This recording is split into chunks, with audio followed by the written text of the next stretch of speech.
6페이지 박스 안에 있는 문제를 한번 풀어보도록 하겠습니다. A는 B에게 대여금을 청구하고자 합니다. 전부 승소할 수 있는 청구 취지를 기재하라. 자, 1번입니다. A는 2020년 5월 1일 B에게 1억 원을 이자 약정 없이 2020년 9월 1일로 이제 변제기를 정해서 대여했습니다. 5월 1일에 변제기는 9월 1일이죠. 원금 1억 원이고 이자 약정은 없었습니다. 그러면 이제 A가 B에게 받을 수 있는 돈은 원금 1억 원이고요. 이자는 못 받습니다. 이자 약정이 있었어야 이 기간 동안에 원금 사용 대가를 받을 수 있는데 이자 약정이 없으니까 못 받고요. 지연 손해금은 이제 발생합니다. 9월 2일부터 지연 손해금이 발생하는데요. 이자 약정이 없는 경우는 보통 법정 이율, 민사 5%, 상사 6%, 그 법정 이율에 의한 지연 손해금이 발생하고 소를 제기할 때는 소장 부분이 송달한 다음 날부터는 연 12%를 청구할 수 있습니다.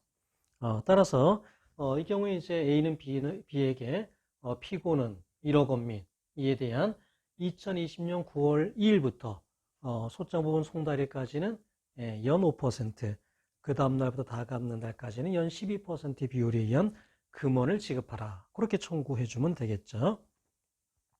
자, 그 다음에 2번입니다. 상인인 A는 그 영업에 관하여 2020년 5월 1일 B에게 1억 원 이자 약정 없이 변제기 2020년 9월 1일로 정하여 대여하였다. 상인이 영업에 관하여 대여한 경우에는요, 이자 약정이 없어도 이자를 청구할 수 있어요. 그래서 이 기간 동안에 이자 연 6% 상사 이율에 의한 이자를 청구할 수 있습니다. 따라서 A가 B에게 받을 수 있는 돈은 원금 1억 원이고요. 이 기간 동안의 이자 연 6%입니다. 자, 그 다음에 이제 9월 2일부터는 지연 손해금이 발생하겠죠. 그래서 소장 부분 송달일까지는 연 6%의 법정 이율에 의한 지연 손해금이 발생하고요. 그 다음 날부터 다 갚는 날까지는 연 12%의 소축법상의 지연 손해금이 발생합니다. 그래서 피고는 원고액 1억 원 및 이에 대한 2020년 5월 1일부터 9월 1일까지 연 6%고요. 9월 1일부터 소장 부분 송달일까지도 연 6%니까 그냥 쭉 연결해서 2020년 5월 1일부터 이 사건 소장 부분 송달일까지는 연 6%, 그 다음 날부터 다 갚는 날까지 연 12%의 각 비율의 양금원을 지급하라. 이렇게 청구해 주면 됩니다. 그러니까 2020년 5월 1일부터 이 사건 소장 부분 송달일까지 연 6% 안에는 요 기간에는 이자, 그 다음 그 기간에는 지연 손해금인데요. 이율이 같으니까 그냥 연결해서 써주는 거예요. 네. 자, 3번입니다. A는 B에게 1억 원을 이자 연 10%로 정해서 빌려줬습니다. 그러면 A가 받을 수 있는 돈은요, 원금 1억 원입니다. 그 다음에 이 기간 동안에 이자는요, 연 10%죠. 이자 약정이 있었으니까 이 기간 동안에 이자 10%를 청구할 수 있습니다. 그리고 그 다음 날부터는 지연 손해금이 발생하는데요.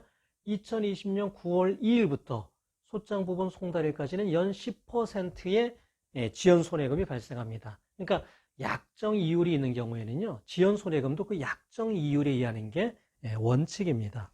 그리고 그 다음 날부터 다 갚는 날까지는 연 12% 지연 손해금입니다. 기재할 수 있겠죠? 네. 자, 그 다음에 4번입니다.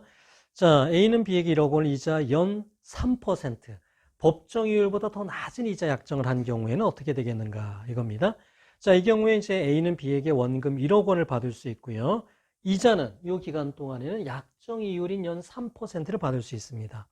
자, 지연 손해금은요, 9월 2일부터 소장 부분 송달일까지는 법정 이율인 연 5% 비율에 의한 지연 손해금을 받을 수 있어요. 왜냐하면 이자 약정이 없는 경우에도 지연 손해금은 법정 이율에 의한 정도는 받을 수 있잖아요. 이자 약정이 있었다면 적어도 법정 이율에 의한 지연 손해금만큼은 받도록 하는 게 공평히 맞다 이거죠. 그래서 연 5%, 그 다음 날부터 다 갚는 날까지는 연 12%의 각 비율에 의한 금원을 지급하라. 그렇게 되고요. 자, 5번. A는 1억 원을 연 10%, 지연 손해금 연 15%로 정해서 빌려줬다 이거야. 자, 이 경우에는 A는 받을 수 있는 돈이요, B에게 원금 1억 원입니다. 이자, 이 기간 동안 이자 연 10%예요. 그리고 9월 2일부터 다 갚는 날까지 연 15%입니다. 이 경우에는 약정 지연 손해금이 소축법상보다 더 높기 때문에 그냥 약정 지연 손해금으로 쭉 가면 돼요. 그죠?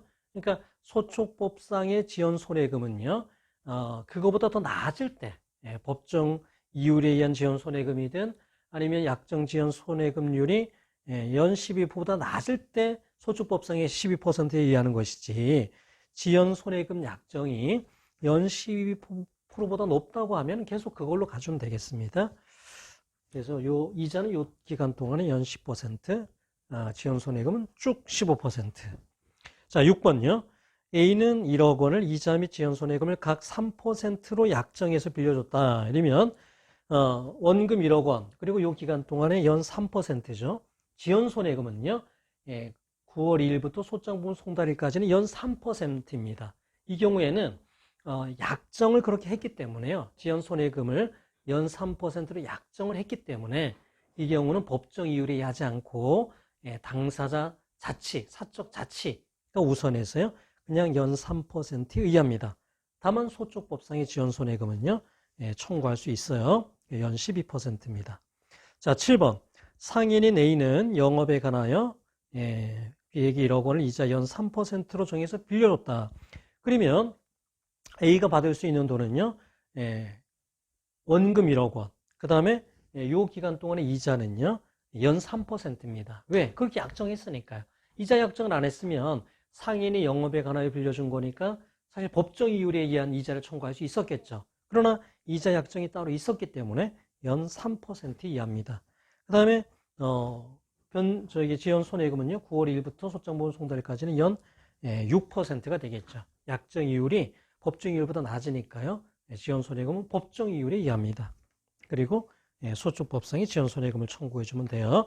자, 요 박스 안에 있는 거는요. 제가 지금 이렇게 풀어주긴 했지만 여러분이 정확하게 그 청구 취지를 작성해서 다음 주 목요일 자정까지 제게 과제를 제출해 주시면 되겠습니다. 이게 과제입니다. 자, 그 다음에요. 이자에 대한 이제 판례를 몇 가지 이제 살펴보겠습니다. 자, 이 이자에 대한 그 판례들도요, 잘 기억을 하셔야 됩니다. 아주 중요한 쟁점 중에 하나입니다. 자, 1번 판례 판시 1번은요, 이자에 대한 지연 손해금도 청구할 수 있는 게 원칙이에요.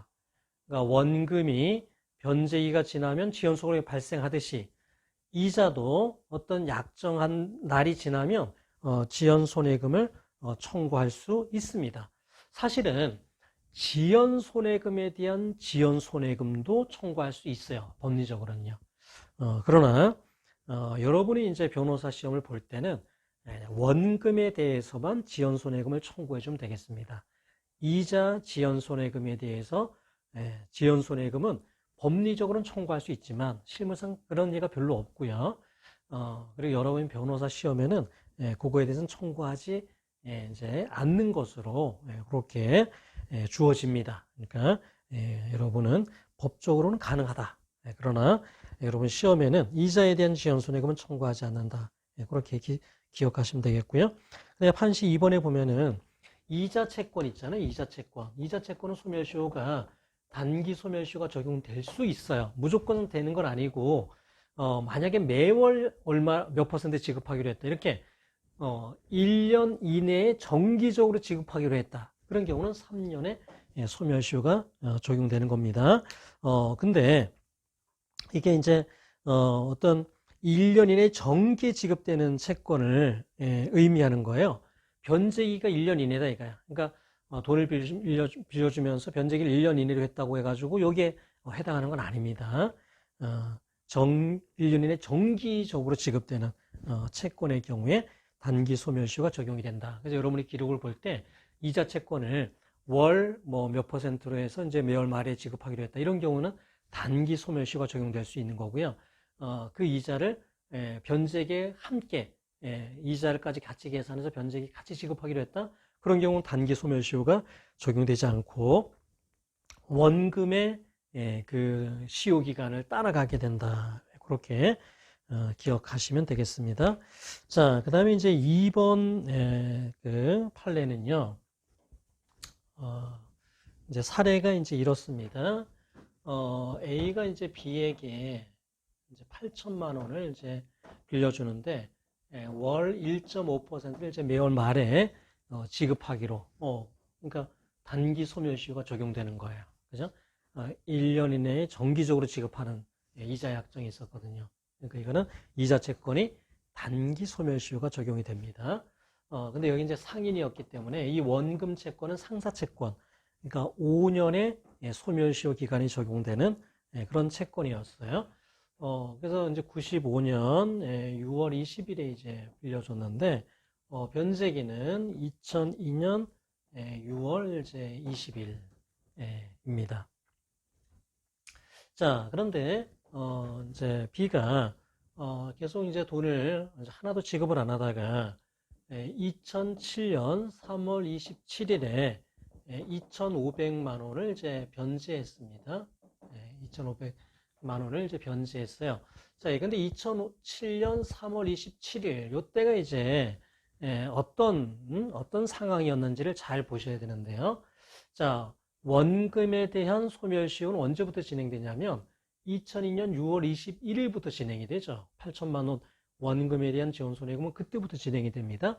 그러니까 이때부터 5년이 되기 전이니까 원금은 소멸시효가 완성되기 전입니다. 따라서 A의 어떤 이런 변제는요, 원금에 있어서는 어떤 승인의 효과가 있는 거야. 채무 중단 사유로서 어떤 승인으로서의 효과가 있는 겁니다.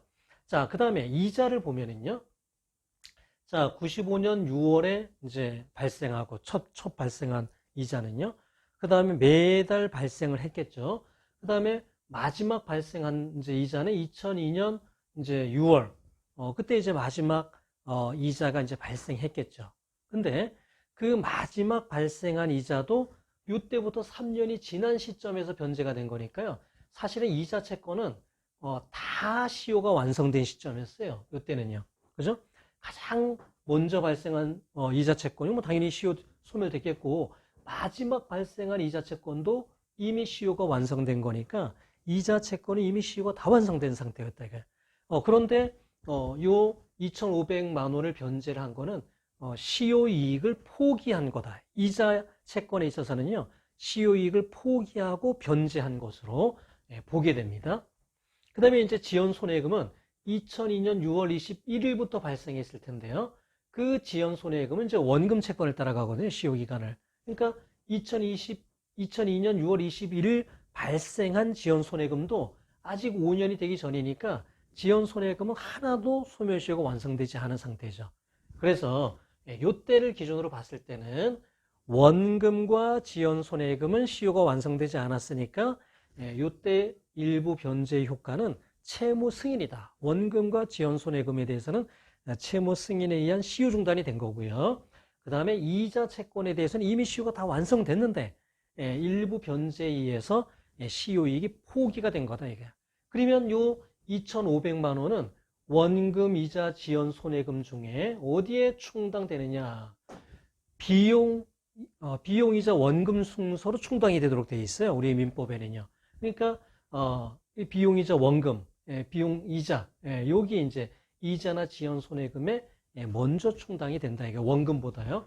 그럼 이자하고 지연, 손해금은 어디에 충당되느냐? 이자도 1.5%고 이 지연, 손해도 1.5%니까 변제이익은 같죠? 그러니까 변제이익을 먼저 선도래한 이자 채권에 먼저 충당이 된 겁니다. 2,500만 원은요, 요 이자 채권, 변제이익가 먼저 도래한 이자 채권에 이제 충당이 된 건데, 정확하게 계산하면 95년 6월 20일부터 97년 3월 19일까지 발생한 이자가 2,500만 원이에요. 거기에 먼저 충당이 된 겁니다. 그리고 나머지 이제 이자들 요 이후에 2002년 6월 20일까지의 이자, 이건 시효이익이 포기됐으니까 살아있는 거고요. 그 다음에 원금, 지연, 손해금도 다 살아있는 겁니다. 자, 그리고 11년 4월 28일에 이제 A가 소를 제기하는 거야. B가 돈을 안 갚으니까 A가 소를 제기한다. 그럼 이제 소송을 어떻게 제기해야 되느냐를 보면은요.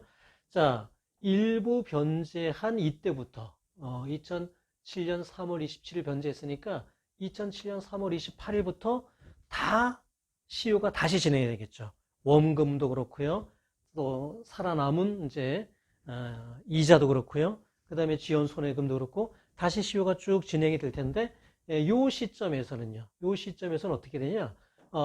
원금은 아직 5년이 안 됐으니까 원금 채권은 그대로 살아 있고요. 그 다음에 지연 손해금도 마찬가지겠죠. 원금을 따라가니까요.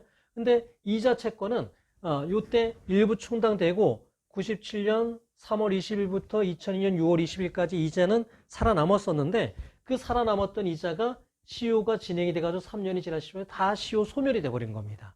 따라서 요 소 제기하는 시점에서는 원금과 지연 손해금만 남아있는 거죠. 그죠? 따라서 소를 제기하라, 이제 전부 승소할 수 있는 소 제기를 하려면 어떻게 해야 되겠어요? 이렇게 하면 됩니다.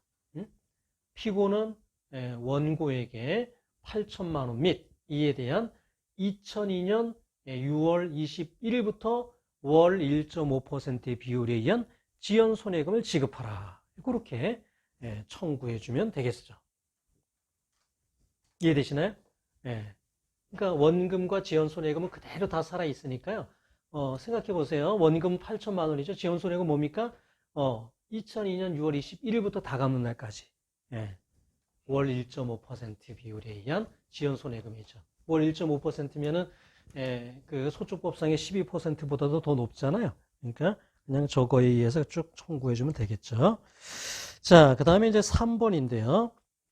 이제 선이자를 공제했을 때 과연 이게 선이자가 최고이자율을 위반한 이자제한법상의 최고이자율을 초과한 이자 약정이냐, 이제 그거를 어떻게 하냐면 실제 지급받은 거를 기준으로 가지고 계산을 해야 됩니다.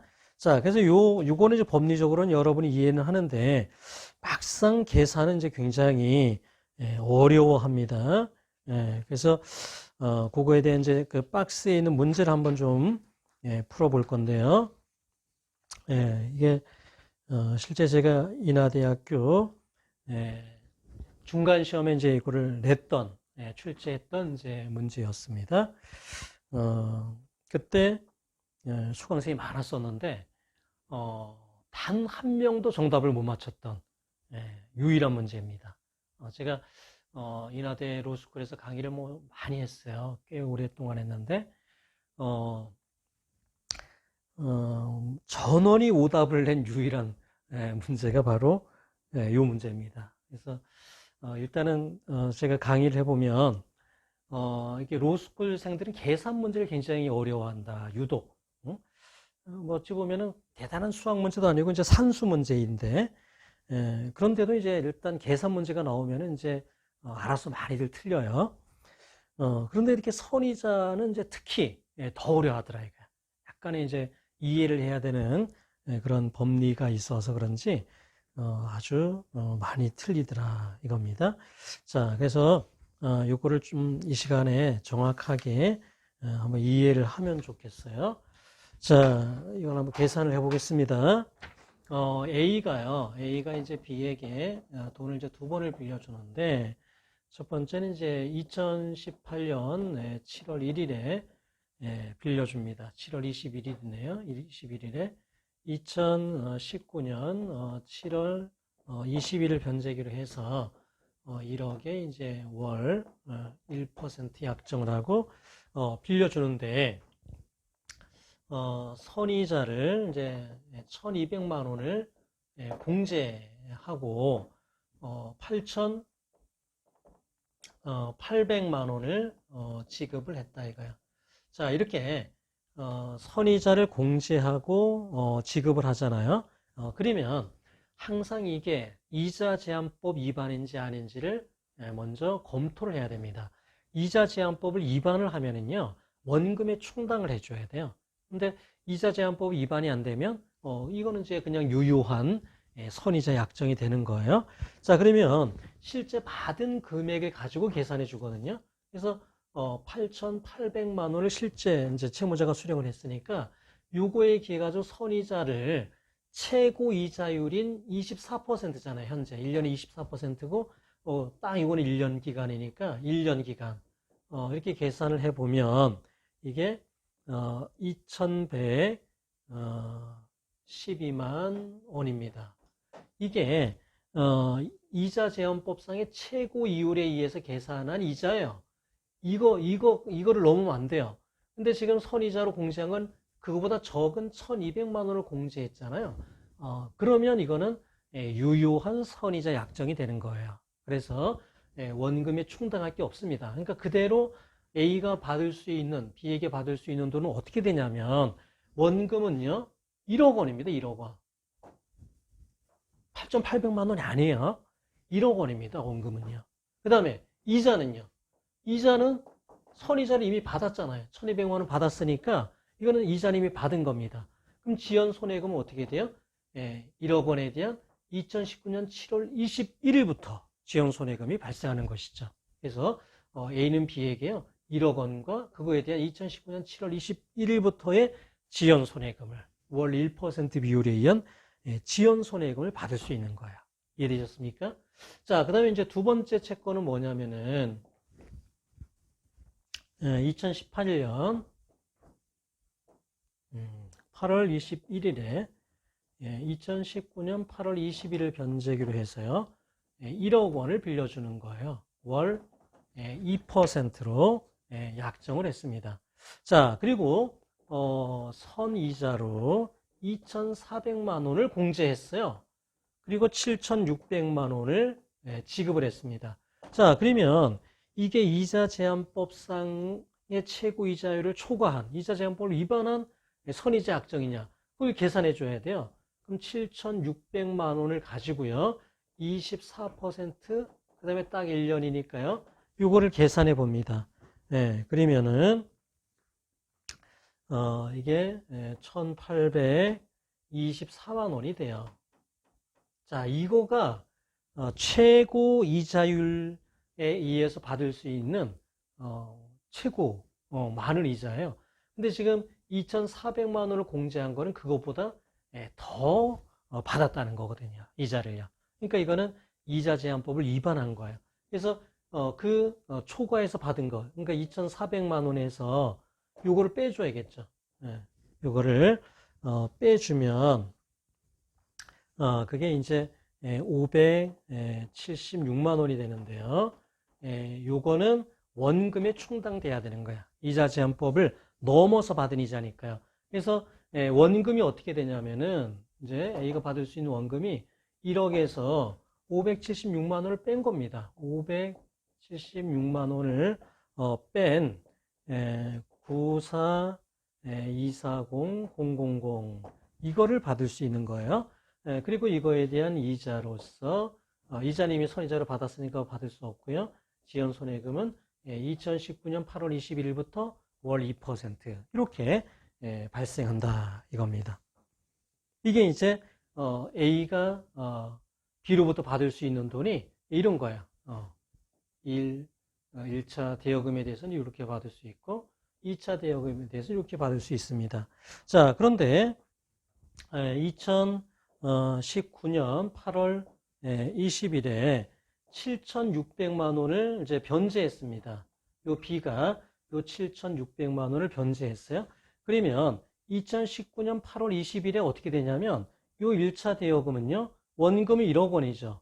그리고 이제 요때부터 그러니까 7월 21일부터 한 달간 지연 손해금이 발생하는 거니까 지연 손해금은 100만 원이 발생한 겁니다. 100만 원이요. 그다음에 2차 대여금은 요때부터 지연 손해금이 발생하는 거니까 그날 변제가 된 거니까 지연 손해금이 발생하지 않는 거예요. 그러니까 원금만이 이제 이렇게 있는 거죠. 그러면 요 7,600만 원은 어디에 충당되느냐? 비용이자 원금이니까요. 100만 원에 먼저 충당이 돼요. 100만 원이 먼저 충당되고 나머지 7,500만 원은 요 두 원금 중에 변제이익이 요게 더 크죠. 이게 월 2%니까 여기에 충당이 된다라는 겁니다. 네, 그래서 이거는 19240-0001이 남아요. 그래서 이때 7,600만 원을 변제하고 남는 거는 1번 대여금은 1억 원, 그리고 그거에 대한 이제 8월 21일부터 월 1%의 지연손해금. 근데 2번 대여금은 1,924만 원, 이거에 대해서 8월 21일부터 월 2%에 기한 지연손해금이 이제 남게 된다라는 것이죠. 그래서 여러분 그 답안을 보면은요, 1억 1,924만 원, 그 다음에 1억 원에 대해서는 연 12%, 19240, 1,924만 원에 대해서는 연 24% 비율에 의한 지연손해금을 청구해주면 되겠습니다. 자, 여러분 제가 풀이 과정도 간단하게 적어놨습니다. 한번 잘 공부를 해보세요. 그래서 선이자를 이렇게 이제 계산하는 거예요. 근데 많이들 어려워합니다. 여러분이 이걸 잘 이렇게 연습을 하지 않으면요, 막상 시험에 나오면은 많이들 틀려요. 그래서 잘 학습하시기를 바랍니다. 자, 그 다음에 이제 4번 판례를 보면은요, 이게 이제 대부업법도 똑같아요. 선이자 공제했다. 그 경우에 최고 이자율을 초과하는지 여부는 실제 받은 걸 가지고 최고 이자율을 계산해 보는 거야. 그렇게 해서 아까 계산했던 거 똑같은 거고요. 근데 그다음에 5번 판례는 뭔 얘기냐면은 5번 판례는 이제 대부업자가 이제 어떤 이자 꼭 이자라고 이름을 붙이지 않고도 어떤 돈을 받은 게 있다 이거예요. 공증료 받았다. 그러니까 공증을 한 거죠, 공증. 근데 그거는 꼭 금전대에서 꼭 필요한 건 아니니까 그것도 선이자로 이제 선이자로 봐야 된다는 거예요. 그다음에 중개 수수료 이런 것도 꼭 중개 수수료가 이제 이 채무자에게 전가한 걸로 볼 수 있다는 거예요. 그러니까 이 대부업자는 중개 수수료를 자기는 부담 안 하고 이 채무자에게만 이제 중개 수수료를 내게 했다면, 이거는 어떤 이자가 이자조다 이거예요. 그러니까 명목은 이자가 아니었지만, 그래서 이렇게 공제한 것들은 다 선이자로 본다 이거예요. 선이자. 그래서 그렇게 선이자가 이자제한법상의 최고 이자율로 계산한 것보다 더 많이 공제했는지 그거를 판단해서 더 많이 공제한 걸로 되면 그건 원금에 충당을 하게 된다라는 것입니다. 자, 그러니까 그 내용도 잘 기억하셔야 돼요. 그러니까 이자 약정, 그러니까 어떤 선이자로 공제하지 않는 거는 담보 설정 비용, 그다음에 신용정보 조회 이런 비용은 공제하지 않지만 그 외에 많은 것들은요, 이자 약정이 없어도 선이자로서 볼 수가 있고 공제할 수가 있다라는 것입니다. 자, 그 다음에 이제 지연 손해금에 대해서 보겠습니다. 자, 1번 판례를 보면은 자, 이혼을 이제 할 때 재산 분할을 이제 청구할 수 있어요. 자, 그런데 이혼에 대한 재산 분할의 경우에는요, 이혼 판결이 이제 확정이 돼야 요 재산 분할 청구권도 확정이 된다라는 면에서 이거는 이제 가집행을 붙일 수가 없습니다. 만약에 이혼이 이미 된 상태에서 재산 분할을 청구했다 하더라도 우리 대법원은요, 이게 이혼에 대한 판결이 확정되기 전까지는 어떤 이행기가 도래하지 않은 거다 이거. 이행기가 도래하지 않은 것이고 금전채권으로서 발생이 확정되지 않은 거다라고 해서 가집행을 붙일 수 없다라고 보고 있습니다. 자, 그다음에 이제 판시 2번에 보면은요, 또 이혼으로 인한 재산분할 청구권은 판결이 확정이 돼야 드디어 확정적으로 성립하는 거기 때문에 이거는 장래이행 청구에 해당한다. 그래서 장래이행 청구는요, 소속법상의 지연손해를 붙일 수 없다 그랬잖아요. 그래서 여러분이 이렇게 기억하시면 됩니다. 이혼으로 인한 재산분할 청구권, 그 다음에 사행의 취소로 인한 가액배상 청구권, 이거는 가집행도 안 되고요. 그 다음에 소속법상의 지연손해금도 안 된다. 그렇게 기억하시면 되겠어요. 근데 이 판례에 대해서는 약간 비판도 있습니다. 그러니까 지금 이혼하고 재산분할을 같이 청구하는 경우는 이해가 된다 이거야. 그러니까 이혼 판결이 확정돼야 재산분할 청구권이 이제 성립이 이제 되는 거니까 가집행 그다음에 소축법상의 지연손해를 붙일 수 없다는 거 이해되지만 이미 이혼이 돼 있는 상태에서 이렇게 재산분할 청구권을 이렇게 청구하는 경우에는 가집행 그다음에 지연손해는 가능하도록 하자라는 그런 반대 의견도 있습니다. 근데 우리 대법원은요 아직 그 재산분할 청구권이 확정되기 전까지는 유동적이다. 이거 아주 명확하게 확정된 채권이 아니기 때문에 가집행도 안 되고 소축법상의 지연손해금도 붙일 수 없다라는 겁니다. 자, 2번 판례를 보면은요, 지연손해금 약정을 하는 경우가 있습니다. 지연손해금. 그래서 뭐 지연손해금률 이자 약정하듯이 뭐 지연손해금률을 연 20%로 한다, 뭐 30%로 한다, 이렇게 뭐 지연손해금률에 대한 어떤 약정이 있었다 이거야. 약정이 있었다. 이거는 지연손해금의 법적 성격이 채무불이행에 대한 손해배상이기 때문에 손해배상 예정에 해당한다는 겁니다. 그죠? 지연손해금 약정, 그러니까 손해배상금에 대한 약정, 손해배상 예정이잖아요. 자, 손해배상 예정이 가장 중요한 건 뭡니까? 너무 과다하면 법원이 적당히 감액할 수 있다 이겁니다. 그래서 경제적 약자에 있는 채무자에게 어떤 부당하게 어떤 압박을 가하는 공정을 잃게 하는 결과를 초래한다고 생각되는 경우에는 그 지연 손해금을요 감액할 수 있다. 법원의 재량에 의해서 감액할 수 있다. 그다음에 판시 3번에 보면은요 소촉법상의 지연 손해금은 원고가 전부 승소하는 경우에는 소장 부분 송달 다음 날부터 붙는 거고요. 만약에 원고가 일부만 승소했다. 상대방이 항쟁하는 게 상당했다.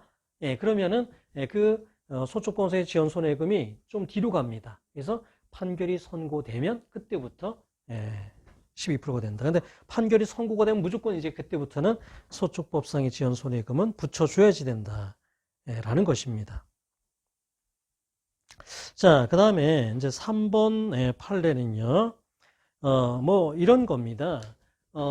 A가 이제 B에 대한 이제 1억 원 채권에 기해 가지고 승소 판결을 받았어요. 그래서 1억 원을 지급하고 소장 부분 송달 다음 날부터 당시 소축법상의 연 20% 지연 손해금을 지급하라는 승소 판결이 있었습니다. 자, 그리고 이 판결을 받고 10년이 지나서 후소를 제기하는 거예요. 시효 중단을 위한 후소죠. 원래 승소 판결을 받고 동일한 소를 제기하는 거는 기판력이 반하죠. 그래서 권리보이익이 없다고 해서 각하가 됩니다. 그러나 시효 중단을 위한 소는 권리보이익이 있다고 보는 게 우리 판례지 않습니까? 자, 이런 경우에 만약에 지연손해금이 지금 12%로 낮아진 상태면은 어떻게 판결을 내려줘야 되느냐? 그냥 1억 원, 원금 1억 원 플러스 변제기 다음 날부터 연 12%로 낮춰서 판결을 해줘야 되느냐? 아니면 원래 전수에서 인정된 판결 20%를 그대로 해줘야 되느냐? 그래서 이거는 그대로 해줘야 된다. 연 20%를 그대로 해줘야 된다는 게 우리 그 판례입니다. 그러니까 어떤 변론 종결 이후에 뭐 변제가 됐다든가 그런 건 당연히 반영을 해야 되겠죠. 후소에서요. 왜냐하면 후소 변론 종결 시를 기준으로 다시 기판력이 발생하는 거잖아요. 그러니까 이 전소의 변론 종결 이후에 있었던 사유 중에서 변제가 있었다든가 뭐 소멸시효가 완성됐다든가 그런 것들은 다 반영을 해주는 게 맞습니다. 그러나 어떤 법령이 변경됐다든가 판례가 변경됐다든가 그거는 반영할 수 없다는 거예요. 따라서 그냥 이 경우에는 연 20%를 그대로 붙여주면 된다라는 겁니다. 그래서 그 판시 2번 맨 마지막에 보면은요. 법률이나 판례의 변경은 전소 변론 종결 후에 발생한 새로운 사유에 해당하지 않는다 이거야. 다시 달리 판단해 줘야 되는 게 아니다라는 거예요. 그리고 소축법이 변경됐다고 해서 어떤 지연 손해금이 이제 바뀌었다고 해서 뭐 전소의 승소 판결 받아도 효력이 뭐 없어지는 것도 아니고요. 그다음에 변경된 그 이유를 적용할 수 있는 것도 아니니까 그대로 20%를 해주면 된다라는 거예요. 실무상 저도 이런 경험이 많이 있어요. 그러니까 시효 중단을 위한 이제 소를 제기하면 그 사이에 이게 지연 손해가 바뀐 거예요. 그러면 이제 과연 뭐를 청구해야 되느냐? 이제 그런 고민들이 있었거든요. 그러면 이제 옛날 걸 그대로 가지고 갑니다. 1억 원, 그 다음에 20% 이렇게 가지고 가요. 그 이유는, 사실은 이게 부실 채권일 가능성이 매우 높아요. 예, 그러니까 뭐, 원금도 못 받고 있는데 지원손해금 20% 해봐야, 예, 뭐 별로 이제 받을 가능성이 없으니까 그냥 양보를 합니다. 판사님들이 이제 이거를 12%로 이제 정정하시죠. 그럼 이제 예, 그렇게 하겠습니다. 이렇게 해가지고 판결을 많이 이제 받았었는데, 이제 그렇게 하면 안 된다 이거죠. 예, 그렇게 하지 말고 그대로 그냥 원래 판결에 있는 지연 손해금대로 받으면 된다라는 게 그 3번 판례입니다. 자, 그래서 이번 주 강의는 여기까지 하겠습니다. 수고하셨습니다.